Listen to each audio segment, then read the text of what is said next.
Yeah, I always worry about that, candidly. I don't really like introductions that much. You know, I'm just a poor boy from Hamilton, Ohio, who went off to West Point in 1973 because I couldn't afford to go to school anywhere else. I mean, my dad worked at the paper factory. My mom worked at the paper factory. I went to see my guidance counselor when I was a junior in high school. Her name is Eileen Lowell. It's amazing how you can see the face of the people that have touched your lives over the years. I went to see Mrs. Lowell and I said, ma'am, I think I should go to college, but my parents have no money. We can't afford to send me to college. Do I have any options? She said, well, they got these things called military academies. I said, well, how much do they cost? She said, nothing, they pay you to go. I thought that was pretty cool, you know, so I did apply to West Point and Annapolis. I did indeed get my West Point acceptance on Monday, my Annapolis acceptance on Tuesday. It's a true story. The only reason I went to West Point because I got the acceptance the day before. The postman did truly determine my fate. I went home, I told my dad, I said, hey, Dad, guess what? I'm going to West Point. He said, boy, what do you want to do that for? He says, that's the Army. You ain't going to like the Army. My dad was a private in 45 when he was drafted, a private when he was kicked out in 47. He was the world's worst soldier, very proud of the fact, you know. He said, you're not going to like the Army. I said, no, Dad, I have no options. I'm going to West Point. So I did on the 3rd of July of 1973, headed to the military academy. And they got this thing called Beast Barracks, which in the first 6 weeks is really like, I mean, it's miserable. It's a miserable experience. So for 3 weeks, you know, they're running me around. They're not feeding me. I'm going crazy. After 3 weeks, they said, now you can call your family. So I called my dad. I said, Dad, you're right. This place sucks. I'm coming home. And there was a pregnant pause, and he finally said, boy, where are you going to sleep? No, you started it, you know, you're going to finish it.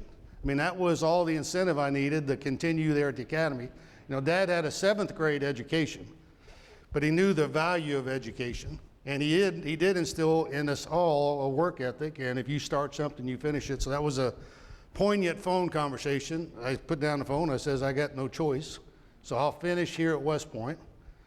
1977, I graduated. I said, I'll be in the Army for 5 years because there was indeed a service obligation then and now that you had to be in the military for up to 5 years. I said at the 5-year point, you know, I'll leave the military, I'll go do something else. But that wasn't God's plan. It went from a job to a profession to a passion. 35 years later, I was still in the Army. My wife looked at me at the 35-year point and said, weren't we supposed to retire? Wasn't there some break point there somewhere where you were supposed to go do something else? And we both realized that God had a different plan for us at that point in time. This is January of 12. So we transitioned from being in the military to selfless service in another capacity. You know, folks say all the time, well, I'll retire. Well, that's not true. You don't retire. You transition. You go where God wants you to go. So for the last 7 years, folks, my wife and I have been focused on trying to build leaders, share our personal testimony, share in the Word of God, and I appreciate this opportunity. And sir, thank you. First off, for your service, like I told you before, thank you for what you're doing now. Thank you for this ministry. It was enriching and wonderful to be in the back and see this Christian brotherhood, so thank you. Thank you for that. So I left the military. A literary agent contacted me and said, you know, we'd really like to help you publish your memoirs, because I did do a couple things in the military that people thought might be noteworthy. I explained to them, I don't even like people who publish their memoirs. I don't even like that. You know, it's not about me, it's about these great service members I had the privilege of being around. So I said, no, I'm not going to do that, but I would like to write a book about adaptive leadership, because I worry about our nation. You know, we are a nation at risk. We got external threats like Russia and China, Iran, North Korea. We had internal threats like domestic terrorists, divisive people, lack of respect for law enforcement personnel. And the only way we're going to get through this is great leaders at all levels. And it's not just at the national capital region level, it's at the community level. So I wrote a book entitled Adapt or Die, Battle-Tested Principles for Leaders. It came out in October 13 about adaptive leadership, and then I got out on the speaker circuit. And I'm convinced it was all part of God's plan, because it gave me the opportunity to share my personal testimony with audiences large and small. They brought me in to talk about adaptive leadership, and I did. And then I said, oh, by the way, since I got the microphone, let me tell you about my personal relationship with God. What I found over time during the questions and answers is folks would say, well, Well, General, how did you do that? How did you command 25,000 soldiers in Iraq as part of the surge? And how did you command 65,000 soldiers at Fort Hood, Texas? How do you do all the installations with a lot of 120,000 people and a $20 billion budget? And the answer to me is very simple. It's my personal relationship with God, because that's where I draw my strength. That's where I get my courage. That's where I draw my wisdom, me and God. And I said, well, probably ought to write a book about that and then go out and tell people about that. So that's where Work Hard, Pray Hard came from, the power of faith in action. And I got to tell you the origin of the title. And man, straight up, please know, I am still a work in progress. God's not finished with me yet. I look at the book in Colossians chapter 3, the rules for holy living. I screw those up on a routine basis. But Paul reminded us we all sin and fall short of the glory of God. So please don't think that I'm out here showing you that I'm all right. I'm not. In fact, I got lots of problems. But I did try to provide spiritual leadership to the units I led. And at a battalion level, that was about 500 soldiers. I hosted prayer lunches and breakfasts, brought in guest speakers. And there was a young man named James Marsh, who was an officer in my battalion who actively participated in all those events. Then when I got promoted to full colonel, a brigade of about 5,000 people, I brought James Marsh with me, promoted him to captain, put him in the most critical job I had in the brigade because he was that good. And we all knew he was going to be running the Army at some point in time. I never met a guy with that much talent. But after one of the events, in fact, it was after Tom Landry came to talk to my brigade, and I'll tell you how that story played out. After one of the events, James Marsh leaned over and said, "Hey, Colonel, I got this figured out." And I said, "What are you talking about?" He says, "Well, I've been going to all these prayer events with you and Bible studies with you and praying." He said, "Now I think the answer is work hard, pray hard." I'd never heard that before. You hear work hard, play hard, and people get confused. But James says, hey, it's about work hard, pray hard, and he's right. That's what God wants us to do. He wants us to pray hard, but he wants us to work hard as well. So I made a mental note of that, and I never forgot about that from that point. That was a conversation in 1998. All of a sudden, I was working in my garage one day, and I get this call from the Secretary of the General Staff, the guy who works directly for the division commander. This was at Fort Hood, Texas. And he asked me, he said, "Hey, have you got a Captain James Marsh working for you?" I said, "Oh, yeah." I thought sure the guy was going to say, well, the division commander wants to give him another award, or there's some special mission we're going to send James on. He said, well, he just died in a car accident in Fredericksburg, Texas. What had happened is his fiance was driving, he was riding, the roads were slick, flipped the car, she walked away, he was killed instantaneously. So in my Christian walk, I still struggle with things like that. Why did that happen? Why did James Marsh have to be taken away that early? I don't pretend to know the answer to that. I do know that God is infinite, we're finite, so there are things we'll never understand here, but I sure want to ask him when I see him, right? But anyway, I said, that's what I'm going to do then, is I'm going to dedicate this book and title the book, Work Hard, Pray Hard, in honor of James Marsh. Next slide, please. And there are copies of it out there, because Guido asked me to bring some, and I've signed them all personally, and if you want me to personalize it to you, I'm happy to do that as well. I'm not leaving right when I'm finished talking. If you'd like a copy. If you wouldn't like a copy, it's not going to hurt my feelings. So I wasn't even baptized until I was 32. In Hamilton, Ohio, my dad refused to go to church. He was a believer. He refused to go to church because he wouldn't suffer hypocrisy. He said, I'm just not going to do that. I'm not going to go to church with all these people that I know sin all week long and pretend that they're great people on a Sunday. He refused to do that. So Dad's experience with religion was sitting on the front porch of our home in Hamilton, Ohio, and playing the Tom T. Hall song, Me and Jesus, right? Me and Jesus. Because that's what he thought it was all about. That's really where my roots came from, is this idea of a personal relationship. My favorite song now, Josh Turner's song, Me and God, it's the same thing. It's about you and God. I believe that's what happens. So for 32 years, I had never been baptized. I rarely went to church. At West Point, when I got there, chapel was mandatory. But after the first year, was no longer mandatory. But the upperclassmen, Chad, you know how this plays out. the upperclassmen said, no, I had to go, so you're going to go anyway. So I went to church for 4 years because they made me, not because I wanted to. Thank God in 1982, I met and married a beautiful lady in Killeen, Texas. Her dad was a master sergeant, her mom was a sergeant. She tells people she was the general's wife, but more importantly, the sergeant's daughter. And she and I started our life together, and we've been married now 36 years. And as Mike mentioned, I'm most proud of the fact that our relationship with our family was such that when the time came to be together, they all moved together. So they're all on the ranch. They all had jobs across the nation. Property came available. They're all there. So I get to play with my grandkids all the time. Who here has grandkids? Yeah, if you haven't had a grandkid yet, you're in for a treat. You know, I tell my audiences the reason you had kids is so you can have grandkids. So we got a 6-year-old grandson, a 4-year-old grandson, and a 3-year-old granddaughter. They all live with us on the property. The 3-year-old granddaughter is actually in charge of the ranch. She tells us what to do. She tells us what to do, and we do it. You know, it's really that simple. So for 32 years, I was just kind of going through the motions. Sarah and I would go to church every now and then because, you know, other folks were going to church. I called ourselves recreational Christians.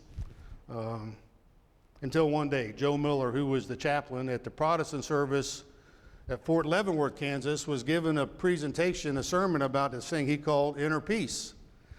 He said, if you want inner peace, you got to mature your relationship with God. Philippians 4, 6, and 7. Do not be anxious about anything, but in everything, with thanksgiving, present your requests to God, and the peace of God, which transcends all understanding, will guard your hearts and your minds in Christ Jesus.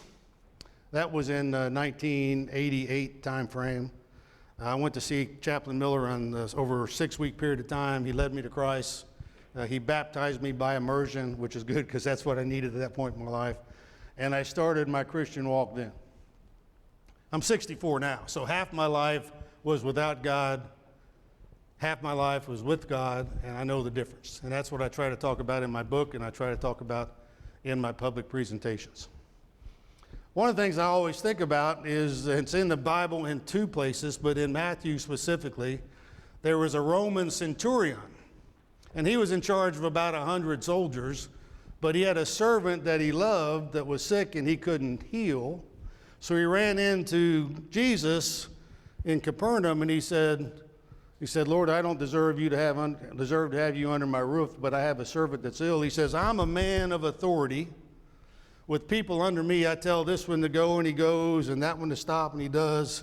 But I can't heal myself. My servant, God, please, Jesus, please heal my servant, and he did. And Jesus said, I've never seen anybody with such great faith in all of Israel. So what I've been trying to model myself for the last 32 years is after that centurion soldier. You go to the next slide. Again, I don't like, you know, like on my books, you don't see my picture on my book because it's not about me. I just give you this picture, one, to allow me to tell some stories about my career. You know, I did indeed go to Desert Shield and Desert Storm as an executive officer of a cavalry regiment, a large organization. They did send me to Bosnia and Kosovo when we were trying to keep the Albanians from killing the Serbs. I did indeed have almost 30 months in Iraq in a variety of different capacities. I did indeed take charge of Fort Hood, Texas, the largest installation in the free world.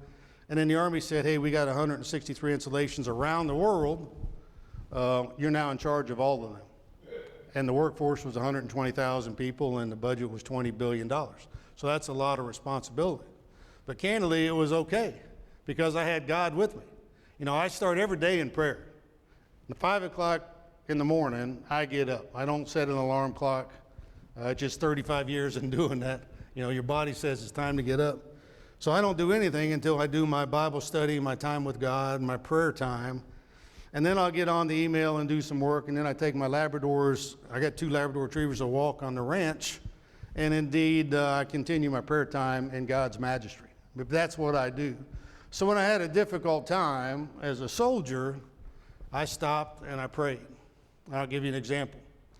You know, when President Bush decided to surge troops into Iraq, he was talking about the division that I had the privilege of commanding. We were supposed to go into northern Iraq, the most peaceful part of Iraq, where the Kurds were, right?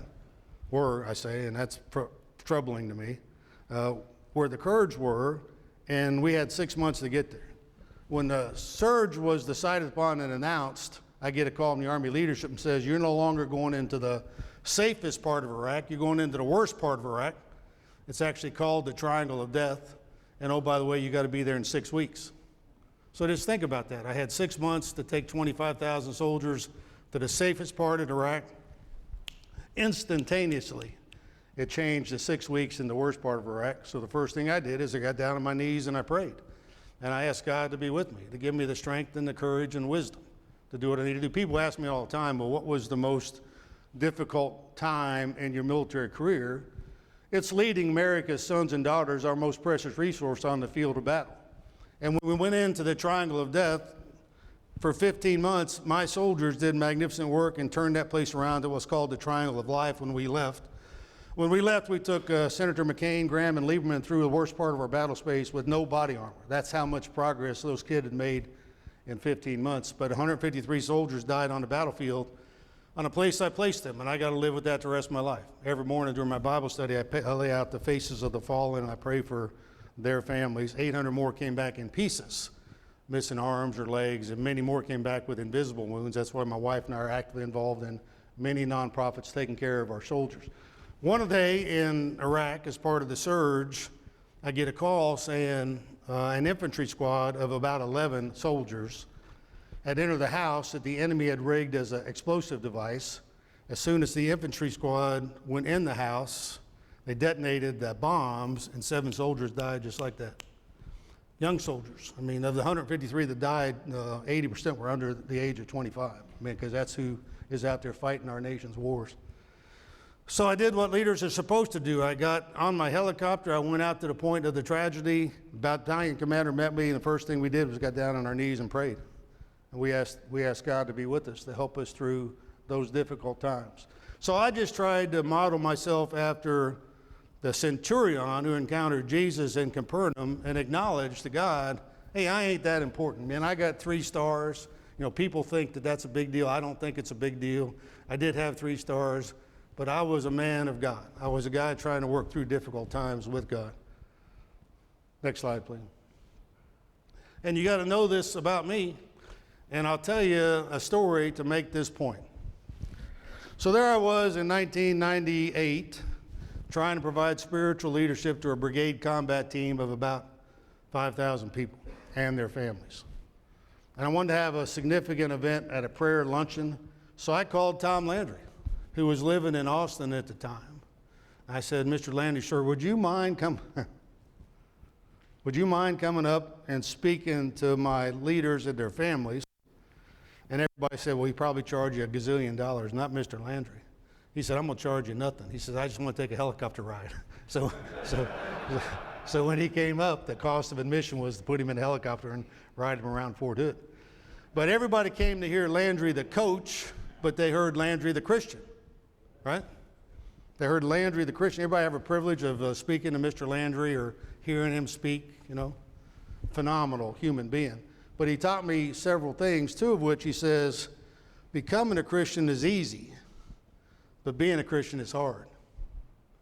Being a Christian is not about who you are, it's about what you do. Christians lead people to Christ, right? So we got marching orders.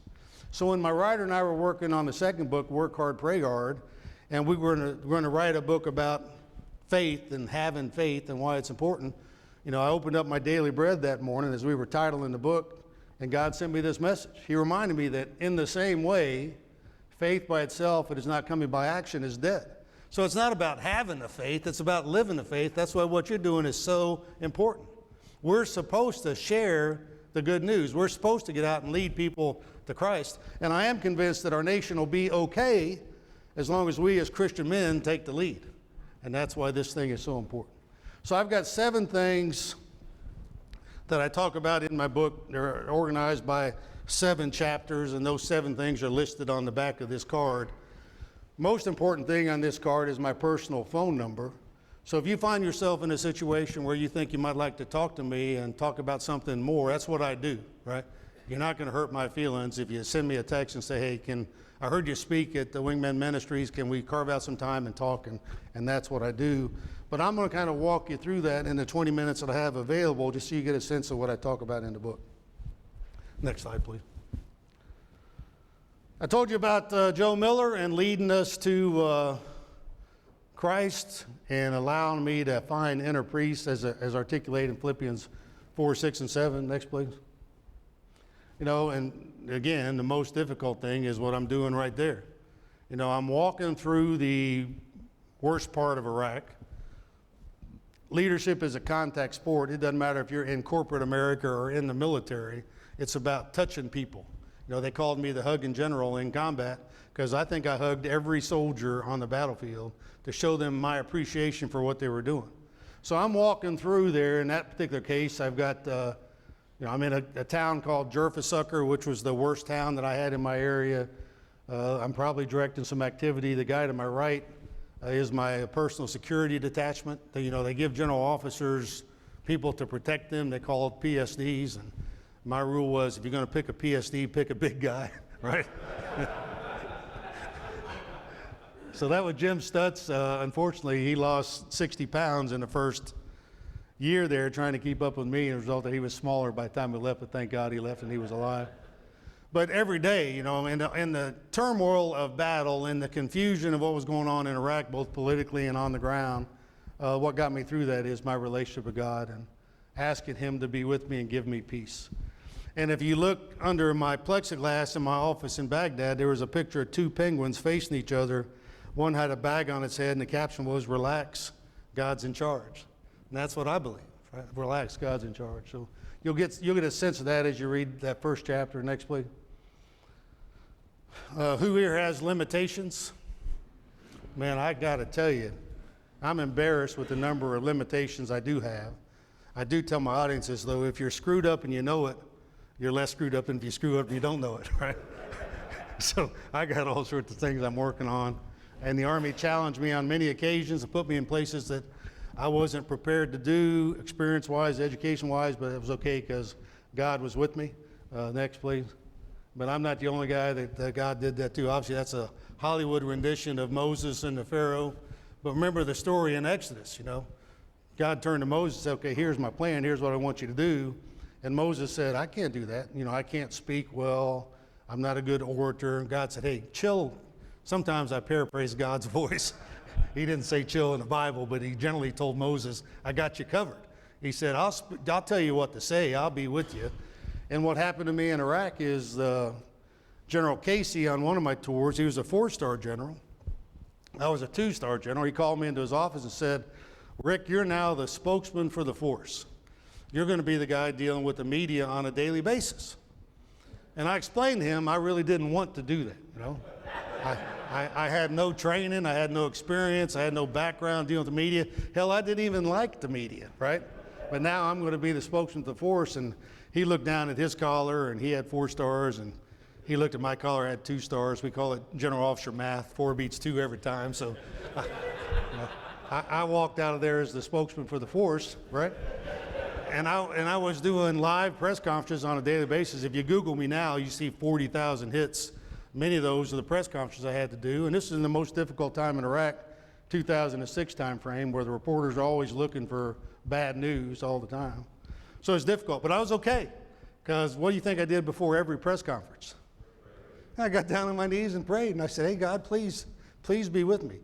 Chad did me a blessing by praying for me before I started. And he asked that God be with me as I speak to you all. That's what I do all the time. And God was with me. He's never let me down. I do believe God answers all prayers, but sometimes the answer is no or not now. I mean, you just have to work through that with your own personal relationship. Next, please. It was indeed a difficult time in Iraq. It's a difficult time day to day. I mean, we all need to have personal courage, but God promised you that. Next, please.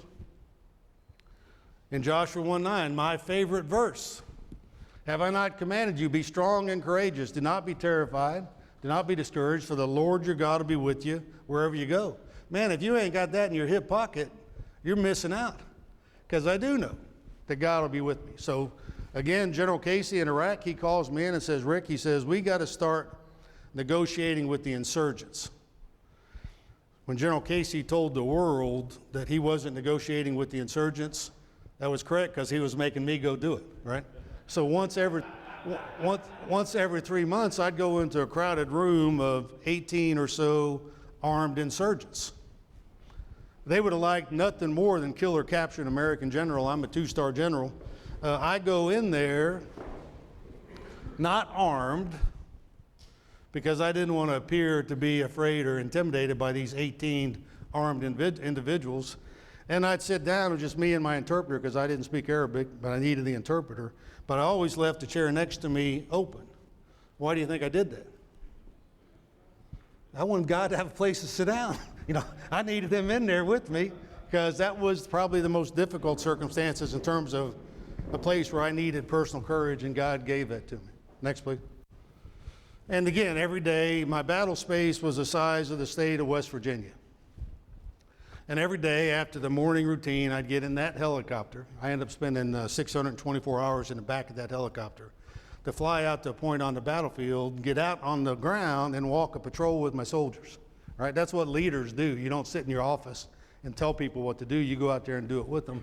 So yeah, it was difficult. And yeah, on a routine basis, we'd come under direct fire or indirect fire, or bombs would blow up. But that's what leaders have to do. So people say, well, how did you do that? Joshua 1:9, God was with me because he told me he'd be with me.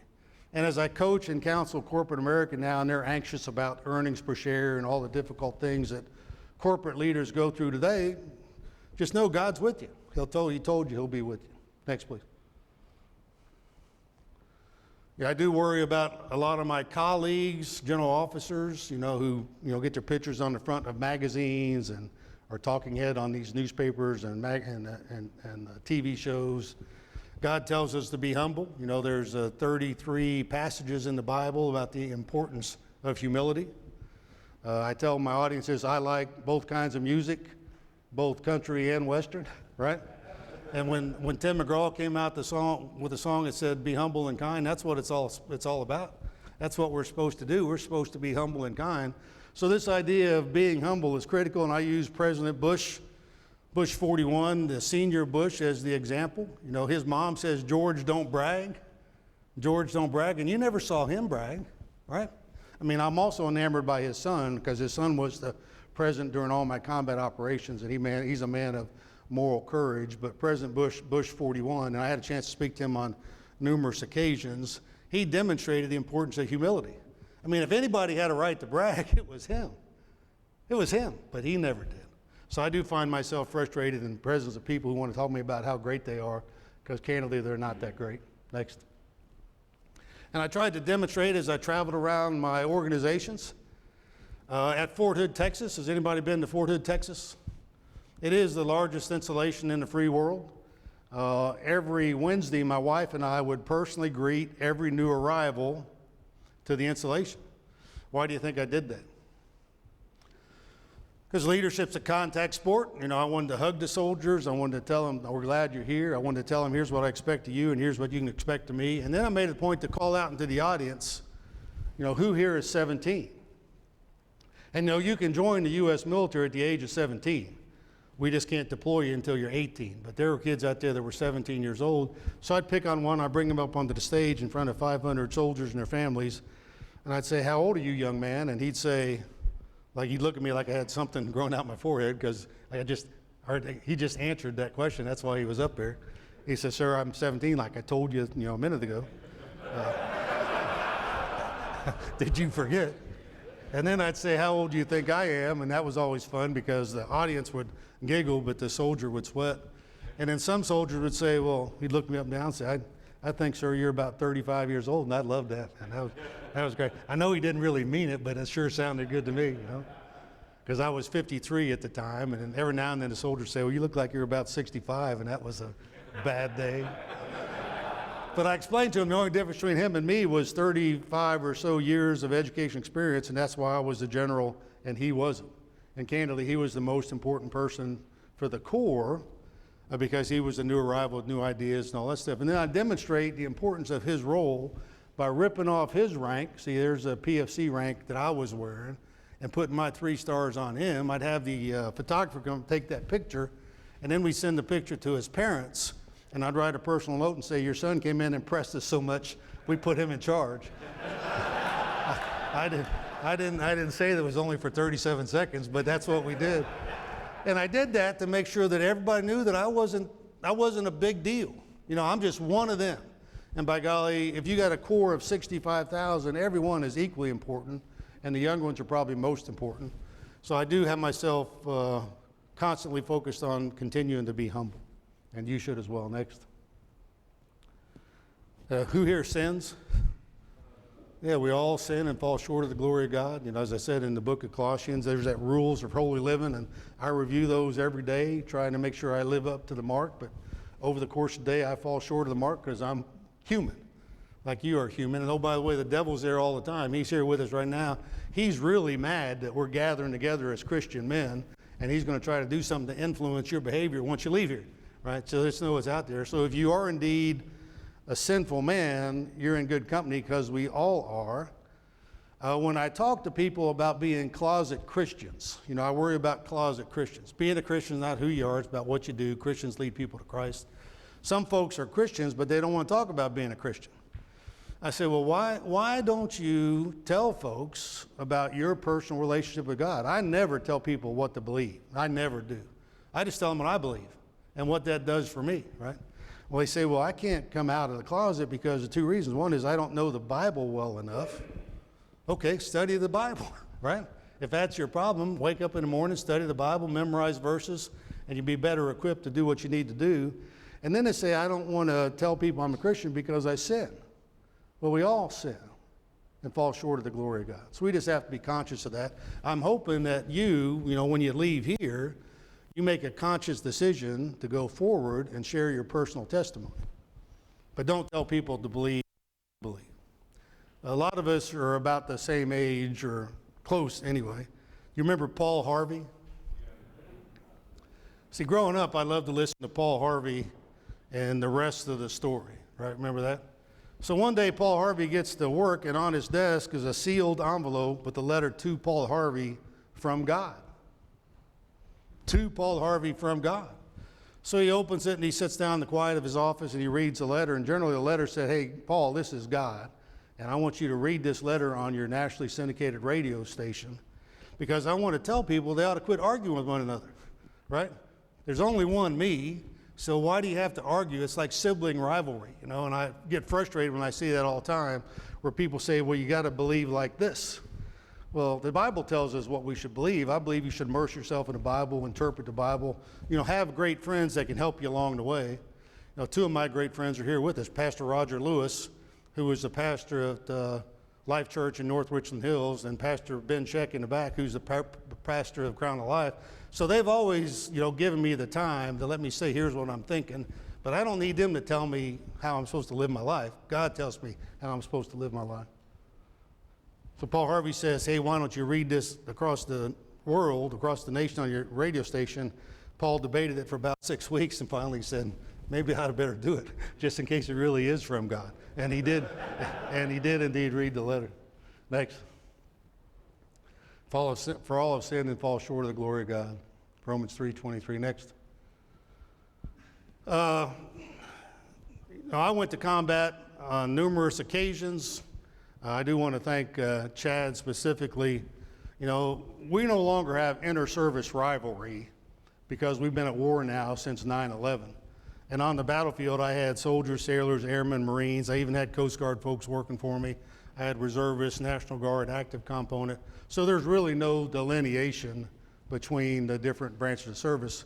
But I got to tell you, when I'm in combat and I look up and I see an A-10 plane, which is what he flew, I thank God for that, because I needed that, right? I needed that capability.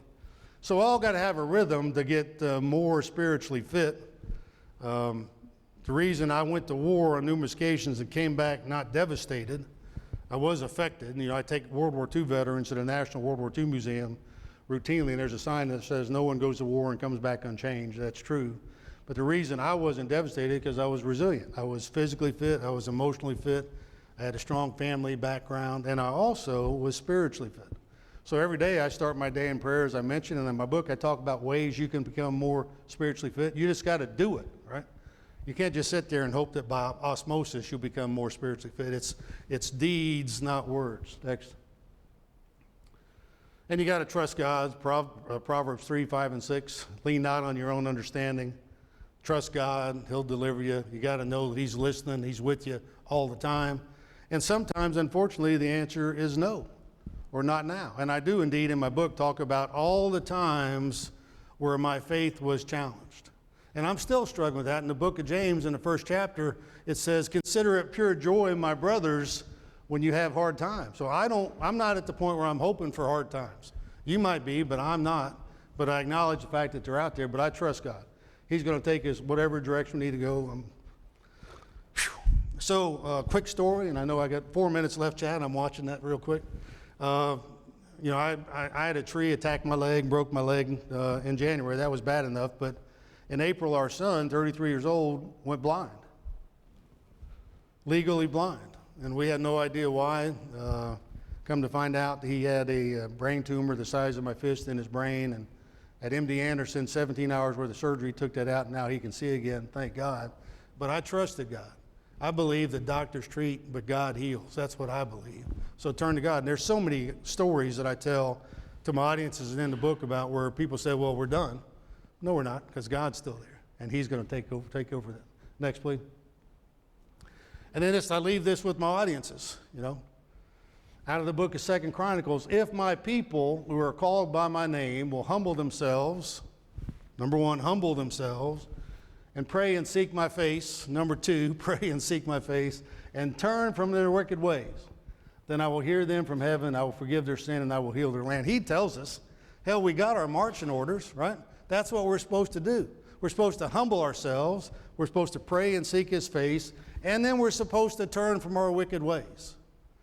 Now, if you're happy with the state of our nation, I think you're not paying attention. We got a mess. We could spend days talking about the mess that we're in, but God says, here's how you're going to get out of the mess. Do these things. Well, people say, well, I'm just going to rely on the president and the national capital region to solve our nation's problems. That ain't never going to happen.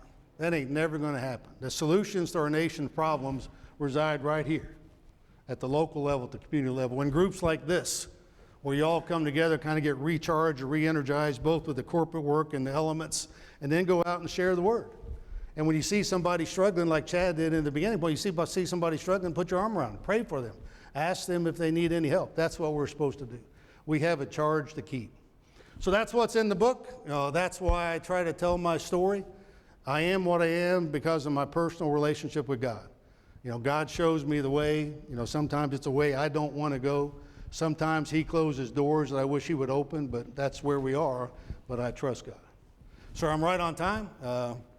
2 minutes for a question, if there's a question. Is there anything that you want me to elaborate on more? Chad, being the pilot that he is, was pretty precise on the timing of this. Changes that have gone on in the military, would you be able to do today what you did in the past? Yeah, I shared my personal testimony throughout my career, and I have Christian brothers who happen to be generals now doing the same thing. We're Americans. You can't tell me I can't tell you my beliefs. You can tell me I can't tell you to believe like me. That's where people cross the line. They say, okay, I'm right, you're wrong, you got to believe like me. That's where they get in trouble. But I led prayer breakfasts, I led prayer lunches throughout my career, and I've got friends and colleagues that do that today and still are on active duty. A lot of folks now are afraid to do that, which is unfortunate, but that's what we have to do. Anything else? Please. Were you in charge of Fort Hood when the crazy doctor? Yeah, Major Hassan, I was in command at Fort Hood for 2 years. I left, and 6 weeks later, he did what he had to do. So my replacement, another strong Christian general, was confronted with that, not me. But there's evil people out there every day. They're out there. I do worry about domestic terrorism all the time, and we got to be on our guard. And we got to pray to ask God to be with us. All right, sir. I'm good. Thank you. Appreciate you.